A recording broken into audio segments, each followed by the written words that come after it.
Assalamu Walaikum. Hello friends, how are you? Welcome back to my another video.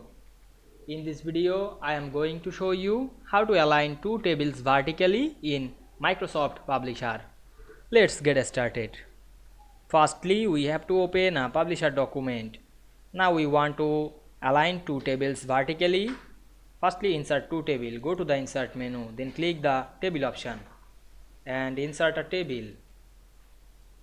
Then move the table top, then click the table and go back the home menu, then copy the table and paste it, then select the table and move in down, and we can see here show a ratio to move this table down. Now we select the middle ratio and drop this table. Now we can see we align two table vertically very easily. I hope you enjoyed the video. Please like, comment, share and subscribe my channel. Thanks for watching.